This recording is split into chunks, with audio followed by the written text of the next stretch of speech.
El yo y el pensamiento.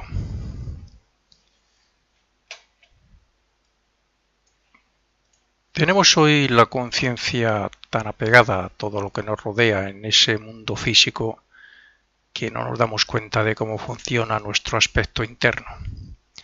Todo es tan automático que nos cuesta pensar antes de actuar o de expresarnos. Pero hubo un tiempo en que no fue así. El proceso de gestación y nacimiento de un niño desde el punto de vista de la conciencia es similar al que tuvo que hacer la humanidad hace millones de años para obtener la conciencia de vigilia que tenemos ahora. Veámoslo un poco más claro. Antes de nacer un niño tiene la conciencia del yo o ego en los mundos invisibles, donde ha estado preparando en parte su futura vida y sus cuerpos. Cuando nace, comienza a perder la conciencia de esos mundos para despertarla progresivamente aquí. Por lo tanto, no tiene memoria, ni razonamiento, ni nada, excepto el poco desarrollo que va adquiriendo de los sentidos. El primer impacto que conoce suele ser el de comer. Un recién nacido pues es el alimento, es lo que primero le llega. Y este comer pues le produce placer y como efecto a su vez produce un sentimiento y también deseo por repetir ese hecho, ese acto. De ese deseo por alimentarse es ese deseo por tomar más alimento el que le produce placer, pero también dolor si no se le alimenta. Son los dos primeros conocimientos que obtiene a través del sentimiento. Placer si se le alimenta y dolor si no es así. Son esos hechos, el sentimiento, los sentimientos y los deseos respecto a lo que le rodea y le atañe, son ellos los que le atraen, mejor dicho, la atención del ego hacia el mundo físico, hasta que según van pasando los meses y los años, entonces ya toma plena conciencia del mundo físico y de su cuerpo. Estamos hablando de un bebé recién nacido, como progresivamente va tomando conciencia desde ese primer contacto con el alimento y después ya a través de los sentidos por otros diferentes medios va tomando conciencia del mundo físico, que es como decir que el yo está tomando conciencia a través de su cuerpecito que va a utilizar una vida más en el cuerpo físico. Esto es exactamente lo que pasó con la humanidad. Perdió la conciencia global que tenía en los mundos superiores, donde había estado preparando la formación de sus futuros cuerpos y su futuro despertar con la ayuda de otros seres para, a partir de darnos ciertos seres el germen de lo que hoy llamamos mente, despertar aquí ya como individuos. Eso fue a principios de la Atlántida. ¿Cómo ocurrió esto?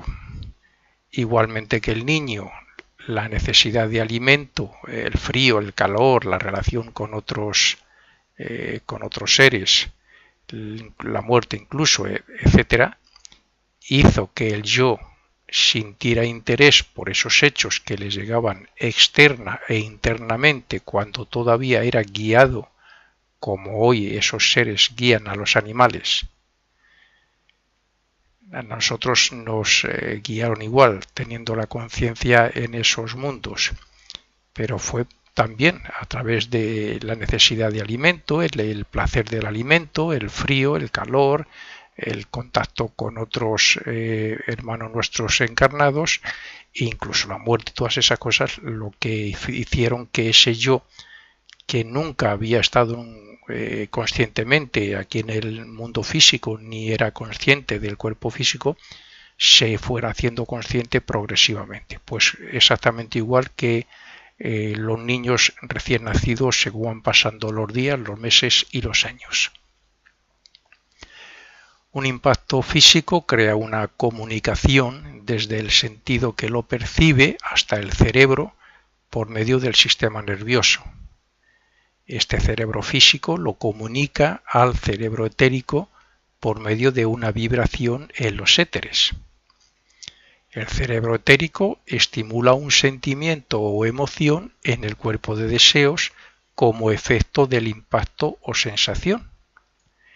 Y estos hechos, repetidos a diario, atrajeron el interés de la conciencia del yo para que se centrara en el mundo físico. Esa es la cadena o relaciones que hay en los cuerpos según el yo va recibiendo impactos en forma de un contacto, en forma de imagen a través de los ojos, en fin, a través de los sentidos que se comunican con el cerebro.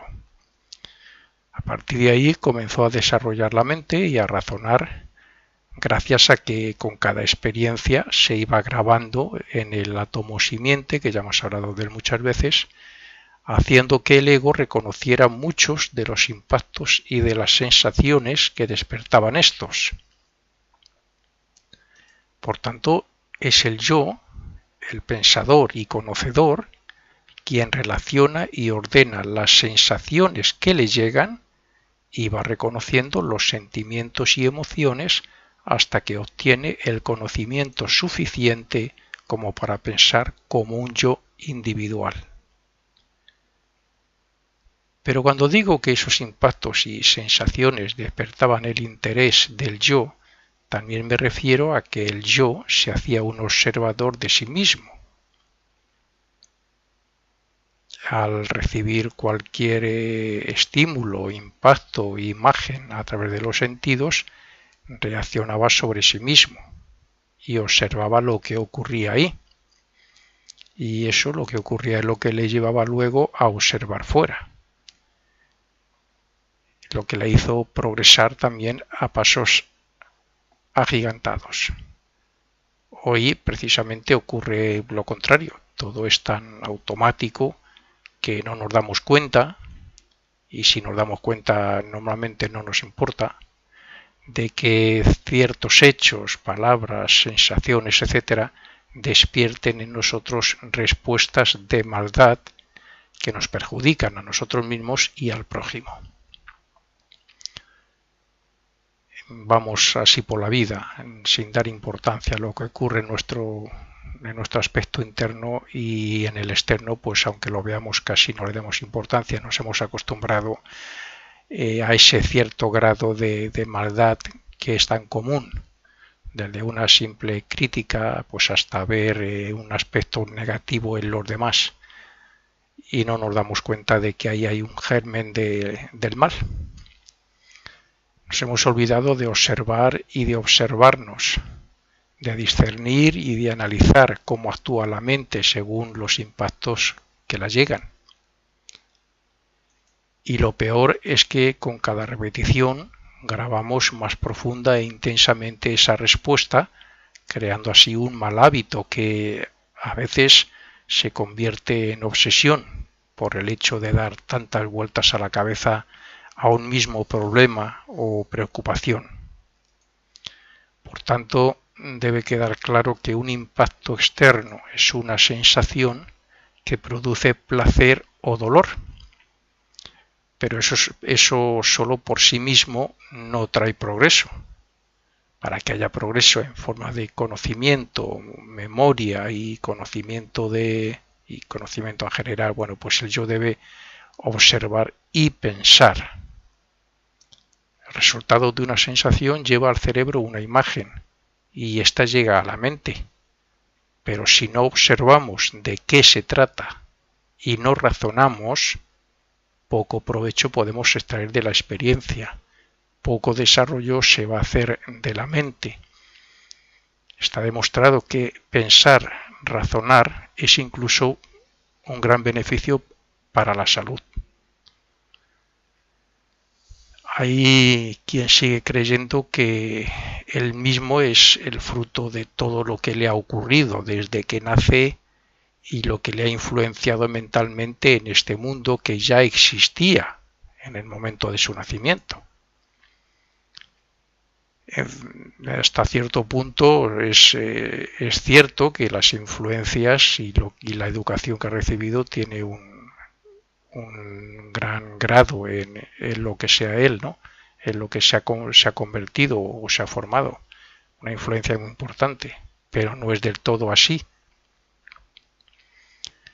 Pensar eso es como decir que su yo y su existencia depende totalmente de su entorno.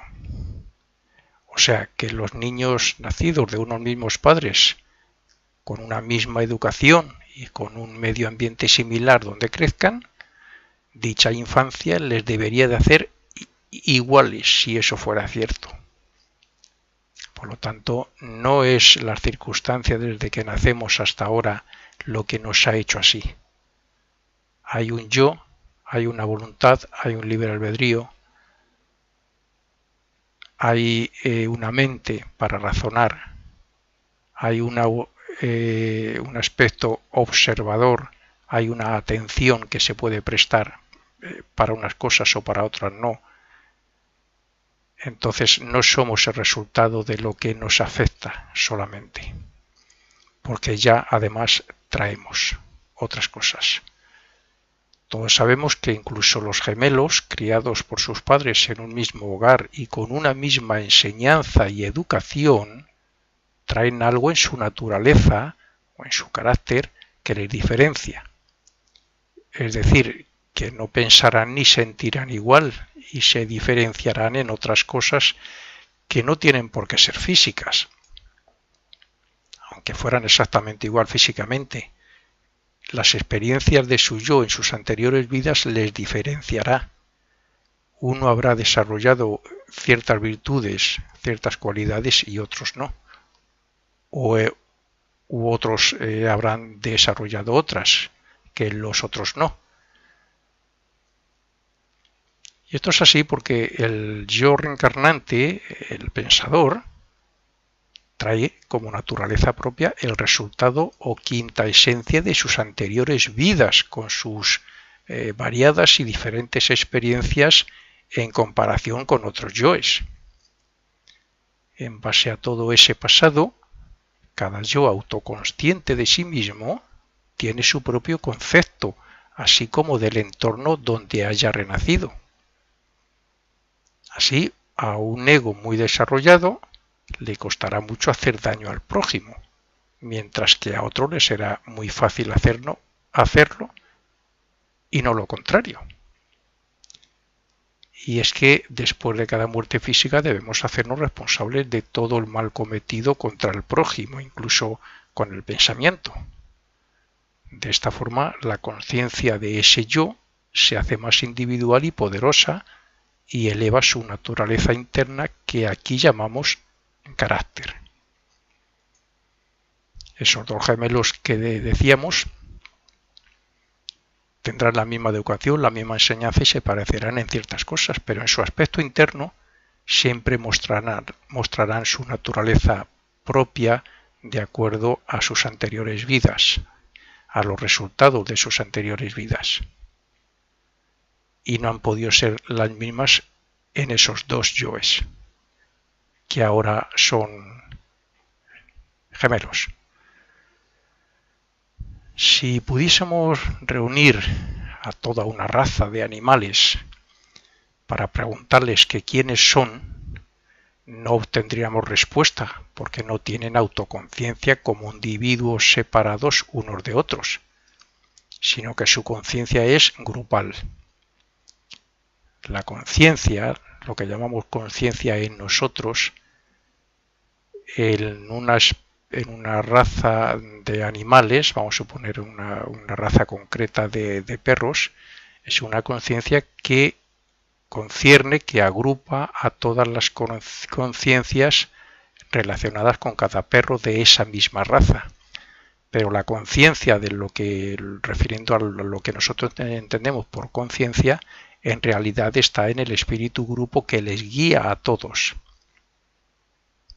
Esa especie de esa raza concreta tiene una conciencia grupal, compuesta de cada uno de ellos, pero que es grupal, es global, y es el espíritu grupo el que les guía, y de acuerdo a esa conciencia y la evolución de ese espíritu grupo, así se comportan todos iguales, hacen las mismas cosas, un perro o un gato, me da igual. En nosotros no, el yo,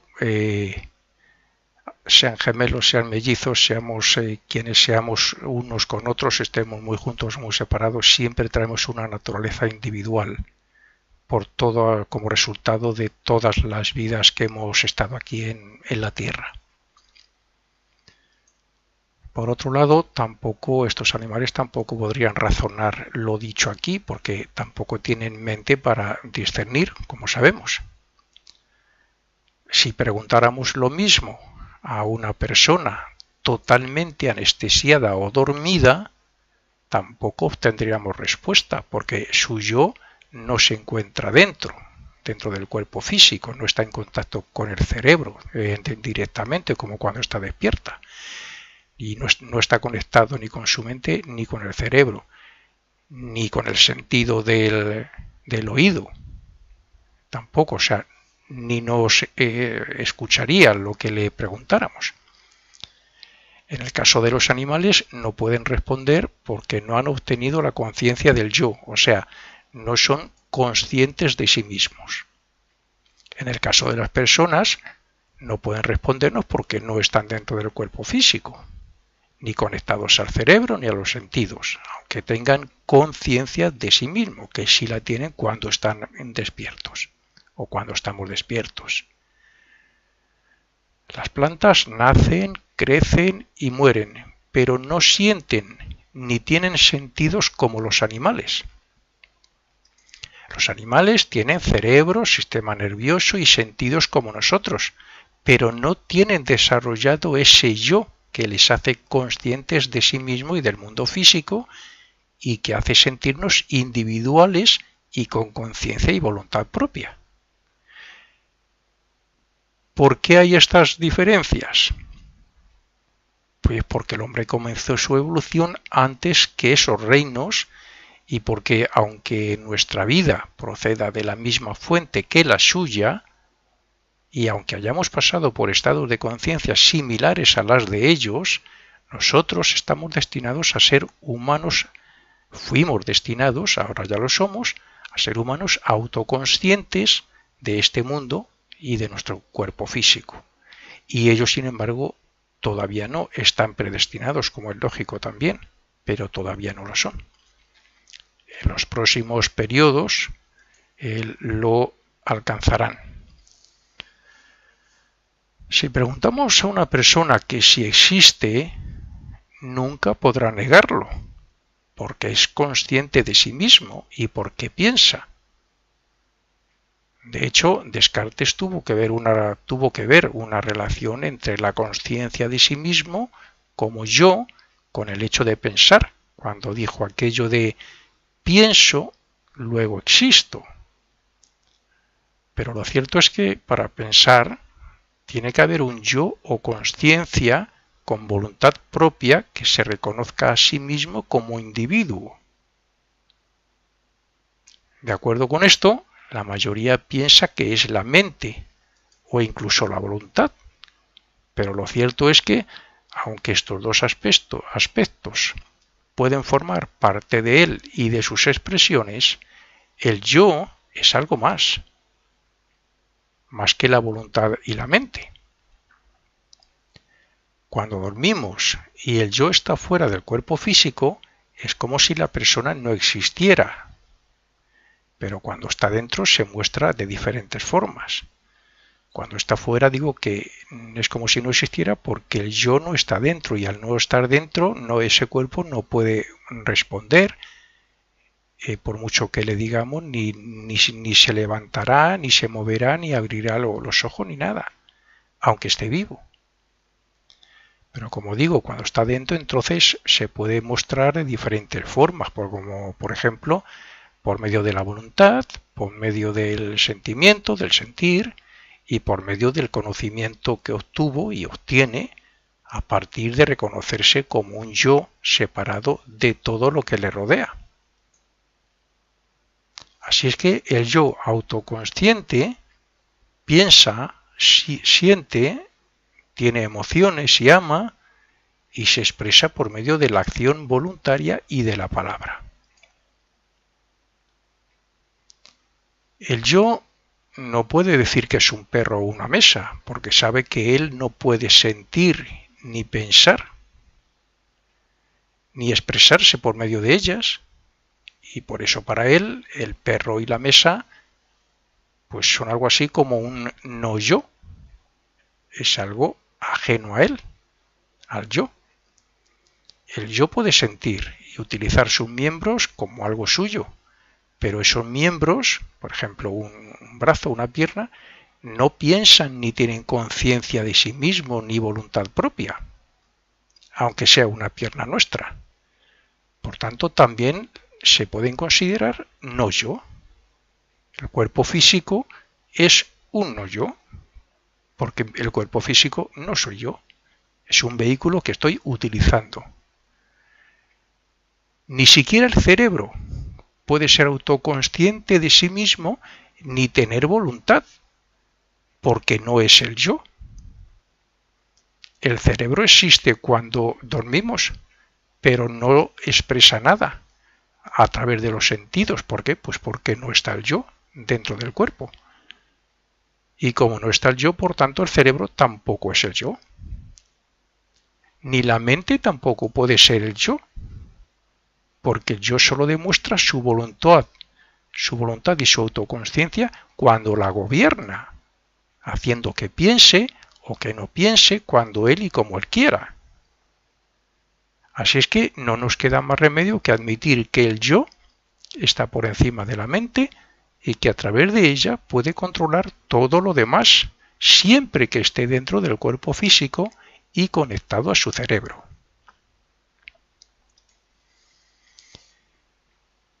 ¿Y por qué tiene que estar el yo dentro del cuerpo físico?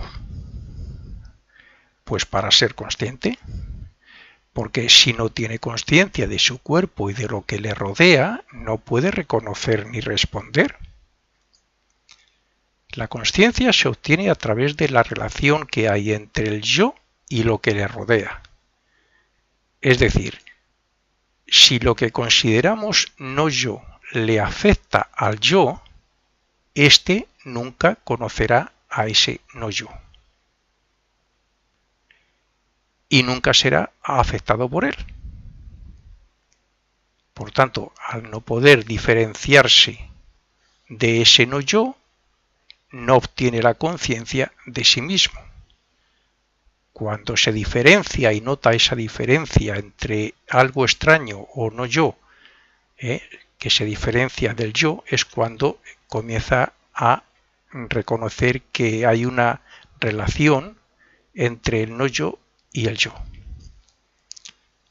Y es gracias a esa relación como el yo comienza a pensar y a darse cuenta de que adquiere una posición de observador y de conocedor.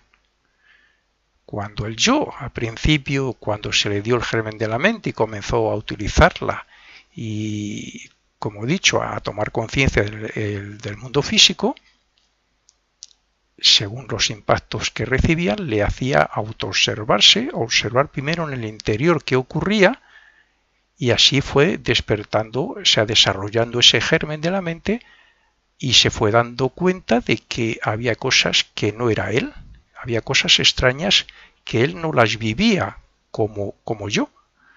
Y al ver que había algo que era no yo, comprendió que hay una relación y una distancia, por decirlo así, también una diferencia entre el yo y el no yo. Y eso fue una de las cosas, quizás la principal, que hizo que el yo comenzara a pensar, a desarrollar la mente. Así nació la mente junto a la autoconsciencia.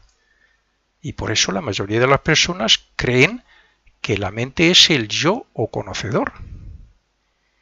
Creen que el objeto es no yo, es el no yo conocible. y que el resultado de esa relación es el conocimiento. A través de la relación del yo con lo ajeno a él, con eso que estamos diciendo que es no yo, gracias a esa relación se obtiene el conocimiento. Y gracias a esa relación que trae conocimiento, el yo comienza a desarrollar y a utilizar lo que hoy llamamos mente. Estoy hablando, como he dicho antes, de principios de la época Atlante. En cierto modo es así porque conocemos gracias a la mente, que es el foco a través del cual el yo se manifiesta e impresiona al cerebro. Pero, como he dicho, el conocedor y observador verdadero es el yo, que es quien gobierna a la mente, o al menos debe gobernar a la mente, y quien se lleva el fruto de las experiencias después de cada vida, y quien también trae cierto carácter, como he dicho antes, tendencias o naturaleza personal, después de nacer en un cuerpo físico. La autoconsciencia como yo se fue creando hace millones de años, como he dicho antes, a la misma vez que se desarrollaba la mente por el siguiente proceso. Primero, los impactos del mundo externo o no yo atraían la atención del yo. Segundo, esos impactos e imágenes se reflejaban en el germen de la mente o mente naciente, haciendo una función similar a la imaginación. Tercero y último, la atención del yo y esa imaginación o esa visualización de lo que le llegaba hicieron que los objetos del mundo externo se reflejaran cada vez más en la mente, gracias al desarrollo creciente del cerebro y del sistema nervioso, o sea, gracias al cerebro y a los sentidos. Y es así como el yo ve, oye, siente y se ha hecho consciente de que es un individuo separado de todo lo demás y de su cuerpo físico. Y es así también como se ha convertido en el conocedor de todo lo que le llega a través de los sentidos y en el aspecto interno, y también se ha convertido en ese observador de cuanto le ocurre y le rodea. Por consiguiente, el yo no ve por los ojos, ni oye por los oídos, ni siente por el contacto, ni conoce por el cerebro, sino que lo hace todo por medio de la información que le llega gracias al sistema nervioso, al cerebro y a la mente, sin la cual no le llegaría nada. El cerebro es el vehículo, podríamos decir, es el vehículo de la mente. Sin el cerebro no hay información que llegue a la mente y sin la mente no hay información que llegue al yo. Pero esa información se produce por medio de vibraciones e impulsos que relacionan la energía con las neuronas. El yo ve las imágenes que captan los ojos gracias a las vibraciones que comunican el cerebro con la mente, por lo que se puede afirmar que si el cerebro o la mente fallan, el yo no obtiene conocimiento ni es consciente de lo que ocurre en el exterior.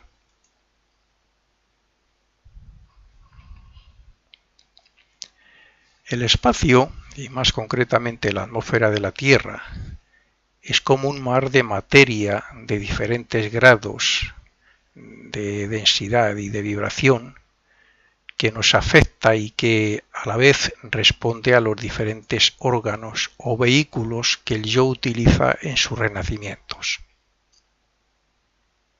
La luz, el calor, la electricidad, el magnetismo, las emociones, el sonido, las ondas de los diferentes medios actuales de comunicación que se mueven por la atmósfera son algunas de las causas de esas vibraciones tan variadas que existen en los mundos donde evoluciona el yo. Todas esas modalidades de vibraciones se mueven a diferentes velocidades según la densidad del éter o materia que haya en el mundo con el que esté relacionada. Así, el calor o el sonido causan unas vibraciones más lentas que el pensamiento o que una emoción. Cuando decimos que vemos, es porque cierta clase de vibración afecta a los órganos de la vista, produciendo un movimiento que llamamos luz. Y esa luz o imagen pasa al cerebro, donde la mente lo capta para luego, si quiere responder, pues así lo hace, ¿no? El yo a través de la voluntad, dependiendo de lo que sea. Se puede responder con palabras, se puede responder con un movimiento físico, con un impulso por medio de la emoción, etc. Pero las vibraciones que alcanzan a la mente son mucho más elevadas y se mueven mucho más rápido que las que llegan a los ojos. Las vibraciones que captan los ojos son todas muy lentas en comparación con el mundo del pensamiento, donde se mueven los pensamientos y las vibraciones relacionadas con los pensamientos. Cuando la mente responde a lo que la llega por medio de los sentidos, lo hace con un movimiento sobre la materia mental que solemos llamar pensamiento. Y estos pensamientos, que pueden afectar a otras mentes según el tipo y grado de vibración, tienen formas según cuál sea su naturaleza. De esta forma podemos comprender cómo el yo se hace conocedor, bien por la información que le llega por medio de los sentidos o bien por el contacto con otras ondas de pensamiento. Cuando el yo contesta lo que le llega en forma de vibración procedente del cerebro y de los sentidos y su respuesta alcanza al objeto o sujeto, entonces dicho objeto es conocido por el yo, como decíamos antes.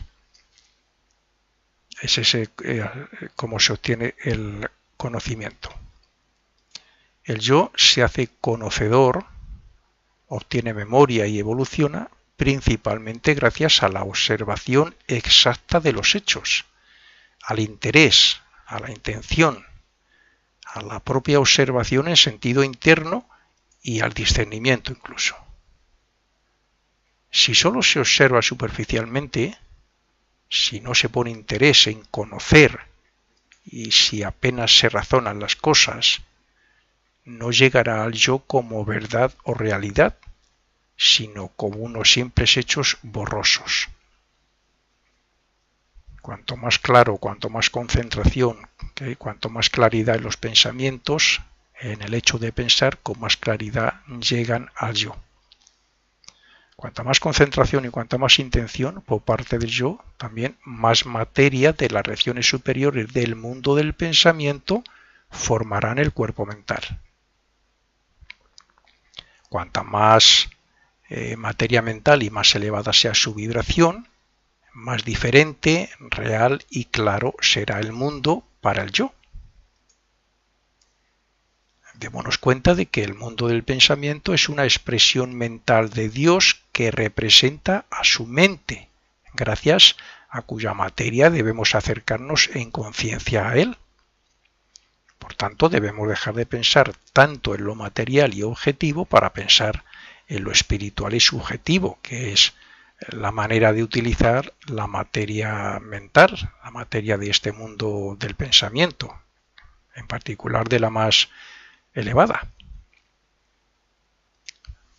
Para los estudiantes de ocultismo que conozcan los diagramas que ya he mencionado en algunas de mis grabaciones, los diagramas de los mundos que han creado algunas escuelas como la Fraternidad Rosacruz, un diagrama de los que hay en el concepto Rosacruz del Cosmos, diré que además de que la mente no es el yo, puesto que el yo es el conocedor gracias a la mente, la mente se compone de dos aspectos, como así lo muestra dicho diagrama.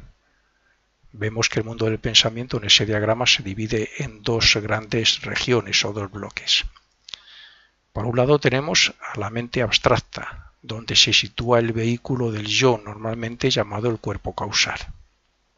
Y por otro tenemos a la mente concreta o razón, que se forma a modo de un cuerpo independiente y que se suele llamar el cuerpo mental.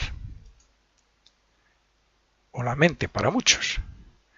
Esto significa que, además de que la mente es el foco o herramienta gracias a la cual el yo, como he dicho, impresiona al cerebro y recibe información, también es similar a los otros cuerpos en el sentido de que es una capa o velo que impide la expresión directa del yo como consciencia. El yo no nos puede hablar como consciencia directamente. Al filtrarse a través de los diferentes vehículos hasta que llega al cerebro, se distorsiona mucho. Y lo mismo que ocurre respecto a lo que nos ocurre aquí alrededor y llega a él. Sobre todo cuando estamos dominados por las cosas que ocurren a nuestro alrededor, por los placeres, por la vida esta activa y ociosa que tenemos muchos.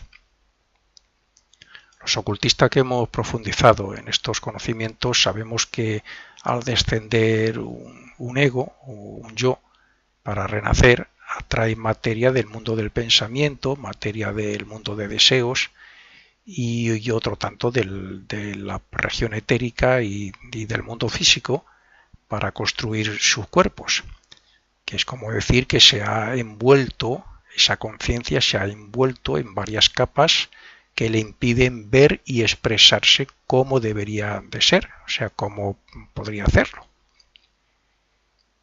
Pues bien, la mente concreta hace de velo, algo así como si fuera un cristal de color que cambia la visión que llega al yo. Naturalmente que el color del cristal puede variar mucho de una persona a otra según sea su desarrollo intelectual y espiritual. Cuanto menos desarrollo intelectual y espiritual, el color sería más oscuro en este ejemplo que estamos poniendo, ¿no? Cuanto más desarrollo intelectual y espiritual, el cristal será más claro y el yo podrá ver mucho más claro. No hay que olvidar que lo que es la mente en cada uno de nosotros es el resultado de todos nuestros pensamientos, de nuestros renacimientos desde la época Atlante. Y según haya sido su evolución y según sea su naturaleza, así será el color con el que vea las cosas y así podrá ser transformada por el yo en cada momento o ahora. Ella vibra en determinado grado y se sitúa en determinado nivel según los hábitos de pensamiento y según en qué círculo se mueva la personalidad. La mente vibra en el nivel que le corresponde de los 7 que hay. Ni a la mente ni la podemos eliminar ni la podemos transformar por arte de magia, pero sí podemos cambiar esos hábitos o buscar mejores ambientes intelectuales y otras cosas con tal de transformarla poco a poco, progresivamente, vida tras vida. Por eso tenemos lo que hoy llaman mielina, o de los muchos descubrimientos en los estudios que se han hecho del cerebro, la mielina, que está en el cerebro, que nos ayuda a crear nuevas y más profundas conexiones neuronales. Con cada repetición, la mielina ayuda a fortalecer ese pensamiento en el cerebro, crea, por decirlo así, la repetición va creando nuevas conexiones, nuevos canales. Por tanto, todo es cosa de concentración en todo lo que hacemos, buscar motivos elevados para pensar en ellos y meditar y poner atención a lo que expresamos y a lo que ocurre a nuestro alrededor con la intención de actuar siempre bien, pensar siempre en positivo y no dejar que la mente piense por sí misma en lo negativo. Si todo fuera así, todas nuestras conexiones neuronales serían muy buenas y el resultado sería desarrollo de la mente y claridad para el yo en relación a lo que le llega de aquí, del mundo físico. Cuando el yo crea un pensamiento, aparece una vibración en el cuerpo mental en el nivel que corresponda, según la naturaleza del pensamiento, claro. De forma similar a las conexiones neuronales en el cerebro que acabamos de hablar, Pues con cada pensamiento intencionado y concentrado se hace vibrar la misma clase de materia y se va reafirmando su naturaleza, de manera que cada vez será más fácil pensar en ese mismo hecho. Es decir, se crea un hábito. Además de la vibración, cada pensamiento crea una forma mental independiente llena de fuerza y vitalidad que suele ser utilizada como vehículo por una clase o por cierta clase de elementales. Estos elementales, espíritus elementales, no solo alcanzarán a las mentes de otros, sino que también estimularán los cuerpos de deseo, los cuerpos emocionales de cualquier otra persona cercana y que esté en sintonía con la vibración del pensamiento. Los pensamientos originan sentimientos o emociones, pero también éstas originan pensamientos. Y tanto en un sentido como en otro se puede pasar a la acción como respuesta. Otra cosa es que la acción sea razonada o no. Lo que hay que tener claro es que los pensamientos elevados estimulan sentimientos y deseos en la materia más sutil, más elevada del cuerpo de deseos, lo que también es un impulso para hacer el bien. Respecto a la influencia de nuestros pensamientos sobre los mundos, es evidente que los pensamientos fríos, matemáticos o filosóficos afectarán a la región concreta del mundo del pensamiento, aunque sea lo más elevado de esa región concreta. Los más elevados en sentido de amor y espiritualidad, por el contrario, afectarán más a la región abstracta de ese mismo mundo y al mundo del espíritu de vida incluso, que es el que está por encima del mundo del pensamiento. Pero los pensamientos groseros, materialistas, egoístas, etc., afectarán a las regiones inferiores del mundo emocional, haciendo así un mal a la humanidad y a las personas que estén en sintonía con esos pensamientos en particular. Para los que no están familiarizados con la filosofía oculta, que dudan de esta influencia de los pensamientos, diré que el sonido de un instrumento o un diapasón puede causar el mismo sonido en otro que esté al lado, sin que estén en contacto. Asimismo, un cable grueso cargado de mucha electricidad puede cargar a otro más fino que haya también junto a él, sin entrar en contacto. Pues algo así ocurre en el mundo de la mente y gracias a la ley de atracción. Cuando se envía un pensamiento a alguien y éste se encuentra con que la persona está en un estado pasivo o tiene vibraciones similares en su cuerpo mental, le influirá rápidamente e intentará despertar vibraciones similares en él. Pero si la persona está muy centrada en algo o preocupada por algo en lo que necesita pensar, entonces este pensamiento se quedará merodeando alrededor de esa persona, esperando una oportunidad para afectarle, para influenciarle. Cuando una persona crea un pensamiento y no va dirigido a nadie en particular, sino que trata sobre sus asuntos o sobre cualquier otra cosa cercana a él, el pensamiento se quedará junto a su creador para intentar fortalecerse, haciendo que el pensador cree o forme más pensamientos similares. Y cuando esto se repite muchas veces, se crean los hábitos de pensamiento, las autosugestiones y las obsesiones, que muchos piensan que son pensamientos extraños que les obsesionan, cuando en realidad su origen está en ellos mismos. Y con esto llegamos al fin de la primera parte.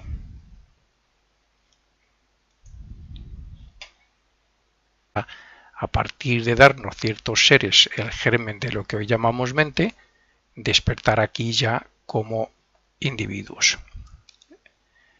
Eso fue a principios de la Atlántida. ¿Cómo ocurrió esto? Igualmente que el niño la necesidad de alimento, el frío, el calor, la relación con otros seres, la muerte incluso, etcétera, hizo que el yo sintiera interés por esos hechos que les llegaban externa e internamente cuando todavía era guiado como hoy esos seres guían a los animales.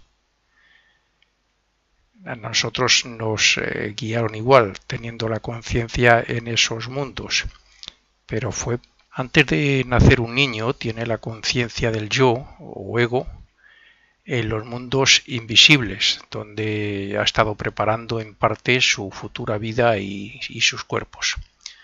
Cuando nace, comienza a perder la conciencia de esos mundos para despertarla progresivamente aquí. Por lo tanto, no tiene memoria, ni razonamiento, ni nada, excepto el poco desarrollo que va adquiriendo de los sentidos. El primer impacto que conoce suele ser el de comer.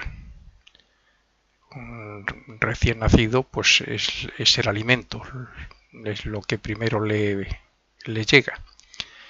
Y este comer pues le produce placer y como efecto a su vez produce un sentimiento y también deseo por repetir ese hecho, ese acto. De ese deseo por alimentarse, es ese deseo por tomar más alimento el que le produce placer, pero también dolor si no se le alimenta.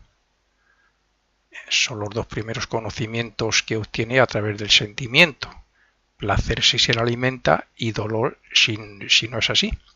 Son esos hechos, el sentimiento, los sentimientos y los deseos respecto a lo que le rodea y le atañe, son ellos los que le atraen, mejor dicho, la atención del ego hacia el mundo físico, hasta que según van pasando los meses y los años, entonces ya toma plena conciencia del mundo. El yo y el pensamiento.